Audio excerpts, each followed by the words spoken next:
네, 미래통합당 국회 개원 한 달 만에 원내로 돌아왔습니다. 하지만 국회에 산적해 있는 사안 만만치가 않은데요. 법상 이달 15일까지는 공수처가 출범해야 합니다만 이 또한 여의치 않아 보이고요. 또한 통일부 장관과 국정원장의 인사청문회도 열어야 합니다. 그리고 통합당에서는 추미애 법무부 장관에 대한 탄핵소추안을 발의하겠다 이렇게 천명한 바 있지요. 여야 대치 더욱더 가팔라질 것으로 보이는데 주호영 원내대표가 국회 복귀에 앞서서 여러 가지 발언을 한 바 있습니다. 오늘 CBS와의 인터뷰 내용인데요. 국회 원 구성 그러면 어떻게 갈 것이냐라는 질문에 상임위 7개 돌려달라고 한 일 없다. 그리고 준다고 해도 받을 생각 없다라고 그렇게 선언을 했습니다. 아울러 현재 지금 갈등을 빚고 있는 추미애 법무부 장관과 윤석열 검찰총장 사안에 대해서는 윤 총장이 권력 핵심에 대한 수사를 앞뒤 안 가리고 하니까 이를 도려내고 싶은 것이다. 이렇게 비판을 했고요. 이번에 또 청와대에서 있었던 안보라인 인사에 대해서는 박지원 전 의원에 대해 국정원장을 맡아선 안 되는 사람이라고 얘기를 하면서 인사청문회에서 강공을 펼칠 것을 예고하기도 했습니다. 현 정부의 가장 아픈 부분이기도 하죠. 부동산 정책에 대해서는 3년 동안 부동산 가격이 52%나 올랐다라고 비판하며 김현미 국토부 장관을 빨리 교체해야 한다. 해임안을 내겠다. 이 부분도 밝히기도 했습니다. 앞으로 7월 국회, 그래서 곳곳이 지뢰밭이다 이런 얘기도 나오기도 하는데요. 상임위별로 그럼 하나씩 좀 안건을 짚어보도록 하겠습니다. 먼저 법사위원회입니다. 민주당에서 아마 7개 상임위원회 위원장은 이 통합당에 돌려줄 의사가 있는 것으로 그렇게 보였습니다만 통합당의 입장은 상당히 강경한 것 같습니다. 법사위원장 외에는 소용이 없다. 이 같은 부분을 주호영 원내대표가 다시 한번 좀 확인을 했는데요. 그만큼 법사위원장 자리를 요구하면서 일명 이 화력이 센 의원들을 법사위에 배치하기도 했습니다. 원래는 위원장에 거론이 됐던 김도읍 의원 같은 경우에 또 간사로 그렇게 또 보내기도 했는데 추미애 법무부 장관을 견제할 목적이다 이런 얘기도 나옵니다. 아울러 민주당이 추진하고 있는 일하는 국회법에는 법사위의 권한을 제한하는 내용도 담겼는데 이 같은 일련의 사안들 먼저 민 의원님 어떻게 보십니까? 답답하기 짝이 없습니다. 국회가 한 달여 공전하다가 이제서야 열렸죠. 그 사이에 민생은 가수 어려워지고 있는 것이 현실입니다. 에빈 도플러가 말했죠. 기업은 시속 100마일의 속도로 달리는데 노조는 30마일, 정당은 3마일의 속도로 달린다. 이런 얘기를 한 적이 있습니다. 법은 또 1마일의 속도로 달린다고. 그만큼 현실에 뒤처져 있다는 얘기죠. 우리 국회를 가장 적나라하게 어떻게 보면 예언하고 비꼬은 표현이 아닌가 하는 생각이 듭니다. 어쨌든 국회가 지금 정상화됐고 야당에 들어오기로 한 것은 늦었지만 다행이라고 생각합니다. 지금 일하는 국회는 사실은 굉장히 중요한 부분이에요. 그러니까 20대 국회 반성에서 출발했다고 볼 수 있습니다. 지금 야당이 하고 있는 것은 20대 국회 보이콧의 기억 속에 머물러 있다고 봐요. 근데 그 보이콧의 기억 속에서 빨리 탈출하는 것이 굉장히 중요하거든요. 네. 그때는 그나마 힘이라도 있었는데 지금 야당은 사실 의석수에 있어서도 굉장히 제한이 되어 있기 때문에 이제 현실적인 감각을 갖다가 되찾는 것이 굉장히 중요하다고 생각하고요. 지금 국회가 지난 1년을 보면 거의 열리지 않았죠. 마지막에 정기국회도 패스트 트랙을 갖다 통해서 일부 주요한 법안만 처리하고 나머지 국회 사안은 거의 다루지 못했습니다. 이제 일하는 국회를 통해서 국회를 정상화하는 것이 중요하다고 생각합니다. 네. 자, 김태년 원내대표 같은 경우에는 주호영 원내대표 발언에 대해 일단 통합당이 국회로 돌아온 것은 반갑다. 다만 우리 당을 싸움 대상으로 삼은 것은 좀 아쉽다. 이렇게 얘기하기도 했습니다. 방금 민 전 의원께서는 아직도 통합당이 20대 국회의 기억에 좀 갇혀 있는 게 아니냐라고 그렇게 좀 비판을 하시기도 하셨는데, 자, 현 의원님 법사위 안건 등등 어떻게 생각을 하십니까? 불가피한 선택을 한 것 같습니다. 네. 그런데 사실은 제가 볼 때는 너무 얻는 게 없이 국회로 돌아간 게 아니냐 이런 부분이 있습니다. 그런데 그런 부분은 일단 제쳐놓고 아까 말씀하신 것처럼 중요한 게 이제 민생 현안부터 해서 산적한 현안들이 많지 않습니까? 그래서 그 부분들을 하나하나 다뤄야 될 텐데 네. 지금 이제 일단 주호영 원내대표는 강경한 원내 투쟁이 방침입니다. 그리고 그에 걸맞게 상임위의 의원들을 배치한 것 같습니다. 그리고 각 사안별로 또 그리고 정치인 중에 주목되는 인물들을 대상으로 해서 굉장히 공격적인 접근들을 하고 있는 게 사실입니다. 그런데 제가 볼 때 지금 그런 부분도 있는데 뭐 또 지나면서 더 말씀을 더 하겠습니다만은 지금 국민들이 가장 바라는 게 뭔가를 꼭 좀 생각을 했으면 좋겠습니다. 지금 정치 현안이라든지 그리고 국회, 법 차원 이런 부분에서는 더불어민주당의 일방 독주를 막기가 어려울 겁니다. 아마 주호영 원내대표가 아무리 대화 국면으로 만들어가도 거의 방향은 정해져 있다고 봅니다. 이런 상황에서는 미래통합당 차원에서 국민들을 향한 메시지를 얼마든지 낼 필요가 있습니다. 그래서 대표적인 부분들의 부동산 대책도 말씀하셨으니까 그런 부분부터 해서 네. 굉장히 짚을 현안들이 많잖아요. 이런 부분들에 대해서 별도의 접근들을 할 필요가 있다 이렇게 생각을 합니다. 그걸 위해서 상임위로 들어가게 된 게 아닐까요? 상임위에서 네. 물론 활동을 할 필요는 있습니다. 그런데 굉장히 제한적입니다. 네. 사실 우리 국회가 짜여져 있는 걸로 봐서는요. 지금 이제 임시국회가 또 열렸습니다만은 정해져 있는 의례적인 절차 이런 부분들 진행하다 보면 또 거의 다 갈 겁니다. 그리고 정치 공방으로 다 가게 돼 있습니다. 일하는 국회로 짜여져 있지가 않거든요. 네. 이런 부분들은 국회법부터 해서 바꿔야 될 문제고, 그리고 제가 말씀드린 것은 오히려요, 그 더불어민주당이나 특히 청와대에서 밀어붙이려고 하는 현안들이 많거든요. 이런 부분들을 막아내야 됩니다. 막아내야 되는 부분들이 있는데 그 부분이 아니라 사실 지금 민생 현안들을 놓고 한 부분 한 부분을 놓고 보자면요, 워낙 현안들이 많고 대표적인 국정 운영의 실패가 되풀이되고 있기 때문에 이런 부분들에 대한 대안을 내놓는 네. 부분이 필요하다고 말씀드린 겁니다. 알겠습니다. 국민들의 마음을 읽어낼 수 있는 진정한 야당의 역할이 무엇인지 통합당이 좀 더 숙고하길 바란다. 이런 말씀으로 알도록 하겠습니다.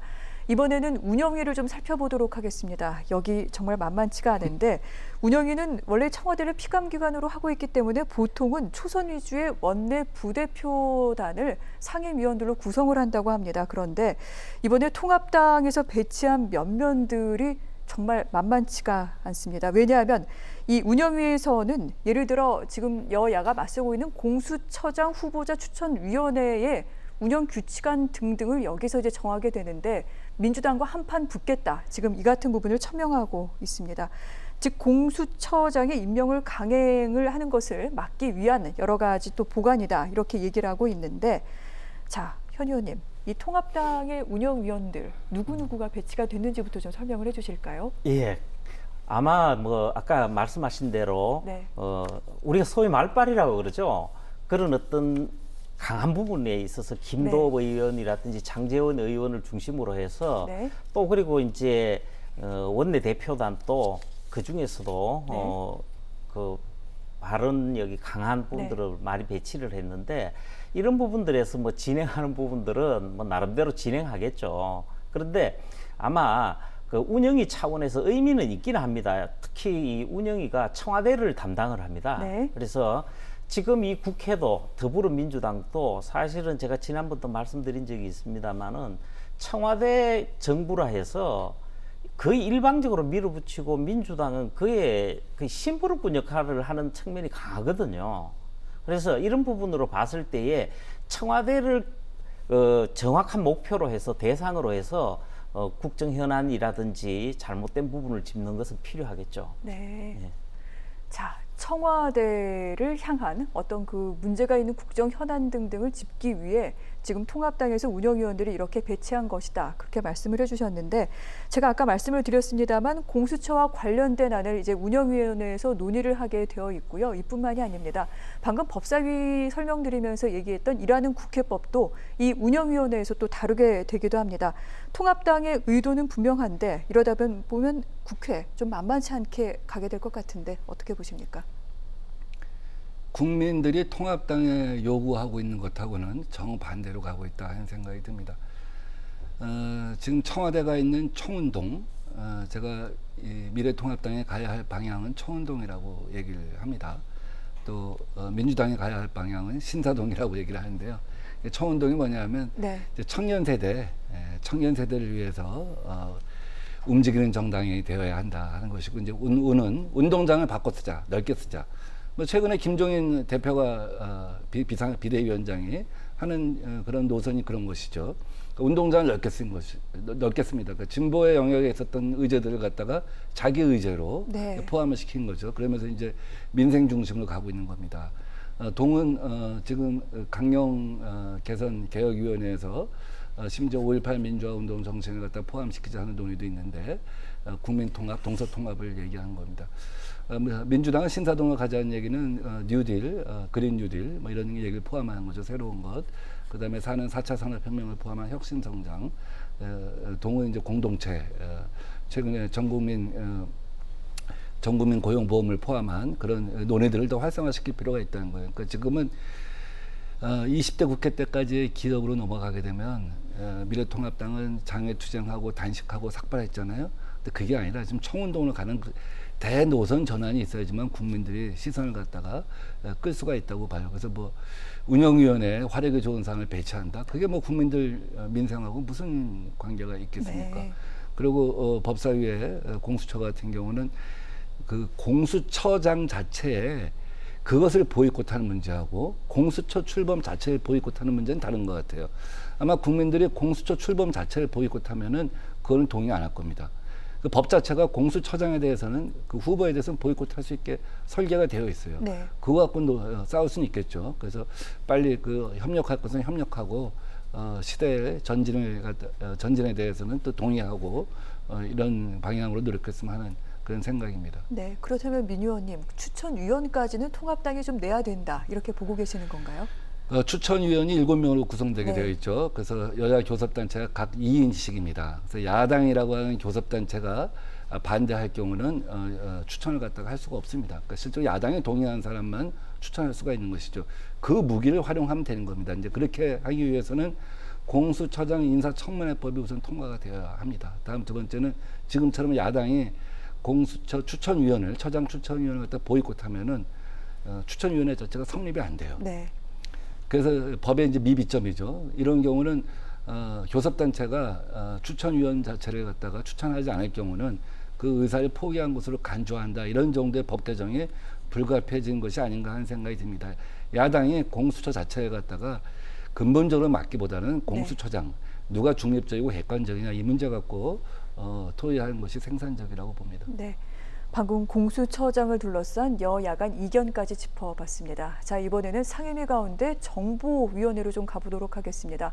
정보위원회, 이곳만 지금 상임위원장이 선출되지 않았습니다. 국회법상 부의장단의 논의가 있어야만 하고요. 또한 원내 교섭단체 대표 간의 논의를 거쳐야 하기 때문에 정보위원회 위원장은 아직 뽑지를 않았는데 통합당에서는 정보위원회에 주호영 원내대표를 비롯해 하태경 삼선 의원이죠. 또 이철규, 조태용 의원을 배치를 했습니다. 저희가 오늘 정보위원회를 들여다보려는 이유는요. 왜냐하면 인사청문회 때문입니다. 국가정보원 후보자에 대한 인사청문회를 이곳에서 진행하고 있기 때문인데요. 주호영 원내대표도 박지원 후보자에 대해 지금 강공을 선언을 했고요. 하태경 의원 같은 경우에는 이렇게 얘기를 했습니다. 박지원 후보자 왜 이 분을 후보자로 지명했는지 알 수가 없다라고 얘기를 하면서 북한 인권법 저지를 왜 자랑을 했는지, 왜 천안함 폭침이 북의 소행이라고 말하지 않았는지를 반성해야만 국정원장 청문회 자리에 앉을 수 있다. 통과도 아니고 청문회 자리에 올 수 있다. 이렇게 얘기를 하기도 했습니다. 이거 만만치 않을 것으로 보이는데 일단 민 의원님부터 어떻게 생각하십니까? 우선 정보위 구성은 빨리 교섭단체 대표로서 응하는 것이 도리라고 생각합니다. 다른 위원회랑 다르게 국회 부의장하고 협의를 하도록 한 것은 그만큼 정보위가 이제 무게가 있다 하는 얘기의 반증이겠죠. 근데 미래통합당에서 지금 부의장 후보를 내지 않고 있습니다만 반드시 부의장 전원하고 협의해야 되는 것은 아니고 다른 교섭단체 부의장하고 협의하고 교섭단체 여야랑 협의하면 구성은 완료될 것 같습니다. 박지원 후보가 이제 과거에 북한 인권법에 대해서 반대하고 또 천안함 문제에 대해서 약간 모호한 태도를 취한 것은 사실입니다. 북한 인권법 같은 경우는 물론 미국 같은 경우는 적대 국가의 인권 문제에 대해서도 항상 집요하게 문제를 갖다가 다루고 있습니다. 뭐 중국하고 외교를 할 때도 마찬가지고 북한하고 외교를 할 때도 마찬가지예요. 근데 우리는 특수한 입장에 서 있죠. 특수한 당사자이죠. 그래서 북한 인권 문제에 관해서 통일부가 매년 실태 파악하고 연례 보고서를 내라 하는 것은 한반도 내에서 양측이 갖고 있는 특수한 위치, 위상 이런 것들에 대해서 그 방향을 갖다가 제대로 주시하지 못한 것이라는 것이 민주당의 입장이었습니다. 네. 그래서 꼭 뭐 개인의 입장이었다기보다는 당시 민주당의 공통된 입장이었다고 할 수가 있고요.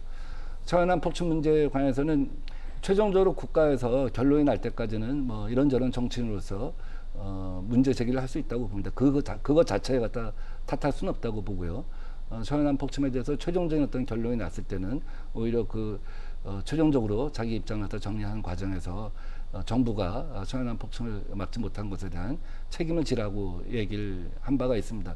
그것은 결국 천안함 폭침이라고 하는 국가의 어떤 결과 보고서를 갖다 인정한 것이라고 볼 수 있기 때문에 네. 큰 문제가 안 되고 이러한 과정에서 일련의 그 신중함, 이런 신중함이 대북 접촉을 갖다가 주 임무로 하는 박지원 국정원장의 어떻게 보면 이 자격 요건에 있어서 오히려 우리가 신뢰가 가는 부분이 있지 않나 하는 생각이 듭니다. 네.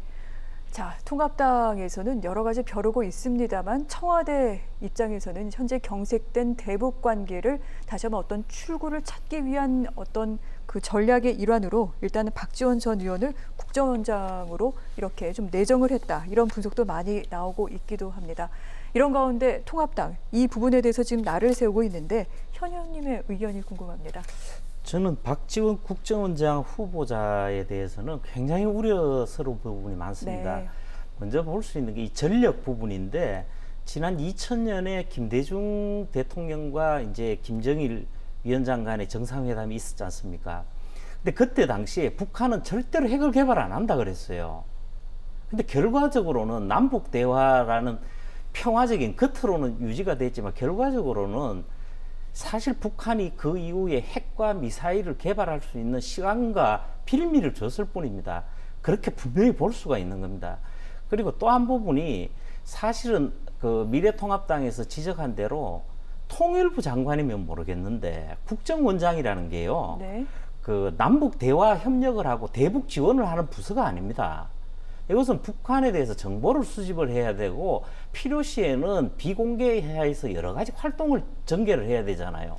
이런 기관에서 거의 그러니까 제가 볼 때도 마찬가지인데 거의 맹목적일 정도로 남북 대화에만 매달리는 측면이 강하다. 이 부분을 지적하는 거거든요. 사실 여기서는 문재인 대통령께서도 한번 생각을 해봐야 됩니다. 지난 3년 동안 그 평화가 있었다고 그러가 말씀을 하고 막 이렇게 하던데 제가 네. 볼 때는 전혀 동의할 수 없는 부분입니다. 그동안에 북한은 핵과 미사일에서 우리가 흔히 말해서 그 종합 선물 세트라 그래서 온갖 무기 형태를 다 구비할 수 있는 시간을 줬을 뿐이에요. 그리고 지금 북한을 하고 있는 걸 한번 보세요. 정말 국민 자존심 상하는 겁니다. 이런 상황에서 그동안에 실패가 있었으면 방향 전환도 검토를 해야 될 텐데 지금은 오히려 더한 것 같아요. 사실 이번에 그 안보 북한 라인에 대해서 개편이 있었다 그러지만은 한 분도 물러난 분이 없어요. 다 보직 이동을 하면서 그 남북 대화 국면에 관심이 많고 그거에 대한 경험이 있고 그 의지가 강한 사람들을 끌어모았을 뿐입니다. 이렇게 봤을 때는 네. 그동안 해왔던 거에서 북한이 더 일방적이고 함부로 하는 어떤 점에서 모욕적이기까지 한 남북 관계를 더 이상 더 계속해서 끌어가는 국면이 시작되는 거 아니냐 정말 걱정되는 거죠. 네. 통합당에서는 남북 관계와 관련해 대북 정책에 대한 국정조사까지 요구하고 있는 상황이기도 한데요. 그렇기 때문에 이 국정원장 인사청문회 만만치 않을 것 같습니다. 부의장을 후보를 이제 조만간 통합당에서 선출한다고 하는데 진영이 갖춰지고 나면 곧 청문회가 열리게 되겠죠. 앞으로 계속해서 주시하도록 하겠습니다. 이런 가운데 주호영 원내대표는요, 이 여당에 대해 윤미향 의원 그리고 인천공항 정규직 전환 문제를 들고 나섰습니다. 첫 행보가 정의연 방지를 위한 국민감독위원회 설치 토론회에 참석을 했고요. 인국공 공정채용 TF 위원 임명장 수여식에 참석을 했습니다. 대여 투쟁을 본격화하고 있는 건데요. 주호영 원내대표 공정에 대한 이야기를 굉장히 강조를 했습니다. 국민들 공정 깨지는 것은 못 견딘다는 이야기가 있다라고 얘기를 하면서 이른바 조국 사태 이후 굉장히 좀 민주당에는 아픈 부분이기도 하죠. 공정이라는 화두를 다시 소환을 했는데요. 이종배 정책위 의장 같은 경우에는 문재인 정권의 아마추어 정책이 국민들의 희망을 빼앗고 있다라고 또 강하게 비판을 하기도 했습니다. 하지만 민주당도 가만히 있지는 않았죠. 분명한 선긋기에 나섰는데 고민정 의원, 이 연봉 5천만 원이라는 가짜뉴스 때문에 이렇게 국민 간의 갈등이 조장이 된 것이다. 홍정민 원내 대변인, 정의기억연대 이 윤미향 의원에 대한 국정조사를 통합당이 요구한 데 대해 현재 이 사안은 검찰 수사 중이라 국정조사의 대상이 될 수가 없다라고 잘랐고요. 김부겸 전 의원 같은 경우에는 지금 당권 도전에 나서고 있는데 어떻게 해서든 정부와 여당을 공격하려는데 통합당이 혈안이 돼 있는 게 아니냐 이렇게 비판을 하기도 했습니다. 참고로 저희가 윤미향 의원이 오늘 입장을 나눠서 이 부분까지 좀 들려드리도록 하겠습니다. 윤미향 민주당 의원 굉장히 낯설고 두려운 상황인데 연대로 이겨내왔다. 일본과 손을 잡고 아시아 평화를 만들어갈 노력을 하고 싶었다. 라고 얘기를 하면서 전시 성폭력을 방지할 수 있는 여러 노력을 기울이겠다. 이렇게 입장을 밝히기도 했습니다. 자, 통합당에서 얘기하고 있는 부분 또한 민주당이 선을 그은 부분까지 어떻게 보시는지 먼저 현 의원님부터 말씀해 주실까요? 더불어민주당은 참 편한 것 같아요. 지금 윤미향 의원 화면에 나왔습니다마는 버티기만 하면 다 넘어가는 것 같아요. 사실 조국 그 전 법무장관도 그렇고 그 가족 일가까지 그 연루가 돼 있습니다만은 그 윤미향 의원과 정의기억연대를 비롯해서 이런 현안들이 많습니다. 그리고 그 최강욱 지금 의원으로 있습니다만은 그분이라든지 또 유재수 전 경남부지사부터 해서 전부 다 특징이 청와대를 거쳐갔던 인물들입니다. 이 정부 들어와서는요, 청와대 정부라 그래서 거의 국정을 일방적으로 끌어가면서 그러다 보니까 많은 권력적 비리라든지 의혹들이 나오고 있지 않습니까?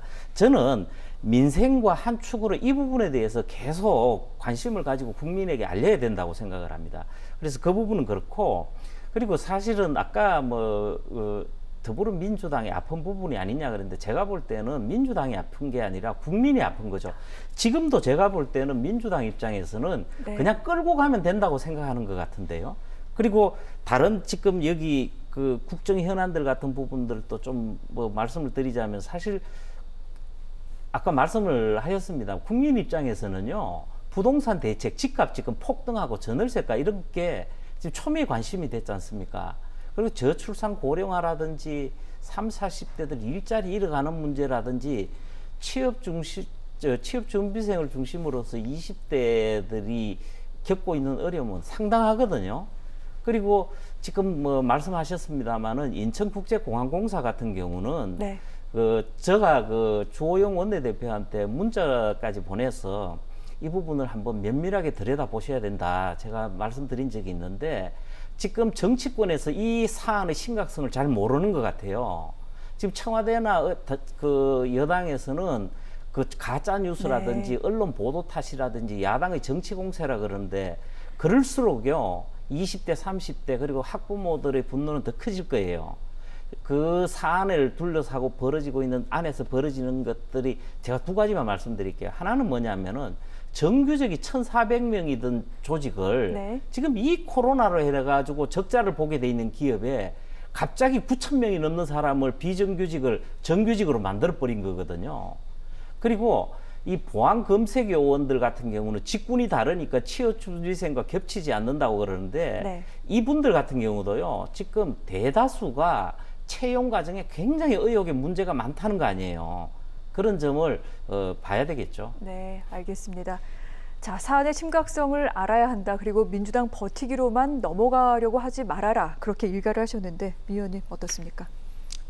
그것은 뭐 정부 여당에서 스스로 굉장히 무겁게 봐야 되고 있고 대통령께서도 직접 이 문제에 관해서는 직접 챙기는 모습을 보여주지 않으셨습니까?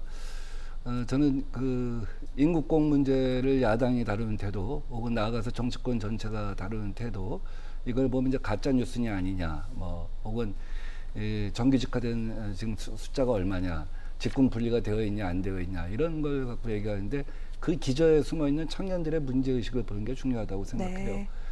그래서 야당도 인국공 문제와 관련해서 청년들의 어떤 그 민감한 그런 부분을 갖다 터치하기보다는 그러면 우리 사회 노동개혁은 어떻게 가야 할 것이냐. 가령 우리 직무급제로 결국은 전환해야 되는 것이 아니냐. 연공서열제가 어떻게 보면 그 청년들의 일자리 갖다 제한하는 부분이 있단 말이죠. 신규 취업을 갖다 어렵게 하고 그래서 직무급제로 전환해야 한다는 기본적인 생각. 그다음에 동일노동, 동일임금은 어떻게 가야 될 네. 것인가 하는 것 등등에 대한 대안을 갖다 말하는 것이 굉장히 중요하다라고 생각합니다. 부동산 문제와 관련해서도 마찬가지죠. 이제 공급을 해야 한다고 하는데 공급은 문재인 정부 들어서도 꾸준히 해왔습니다. 심지어 성동구치소, 용산 통개발 그리고 3기 신도시. 근데 그 이제 효과는 대개 3 내지 4년 후에 나타나게 되어 있는 것이죠. 박근혜 정부에서는 아예 공급 자체를 축소했습니다. 대규모 축소하고 택지개발법 자체도 폐지할 정도로 공급을 축소하고 있는 거에 대해서만 빚내서 집을 사라고 했죠. 그러다 보니까 그 공급 물량이 줄어든 부분이 있고 그것이 이제 문재인 정부 초기에 부동산 상승하고 맞물려 있는 지점이 있습니다. 그렇다고 한다면 공급을 어디서 할 것이냐, 어떻게 할 거냐 하는 대안이 있어야 하는 것이죠. 지금 우리 그린벨트 해제만으로는 한계가 있기 때문에 저 같은 경우는 구도심, 원도심을 갖다가 고밀도 개발해서 직주 근접을 통해서 강남의 대체지를 만들어야 한다고 얘기하는데 어쨌든 대안 갖고 논쟁을 했으면 하는 바람입니다. 알겠습니다. 여야가 국회에서 머리를 맞대고 국민들의 시름을 풀 수 있는 대안을 내놓을 수 있기를 좀 기대해 보도록 하겠습니다.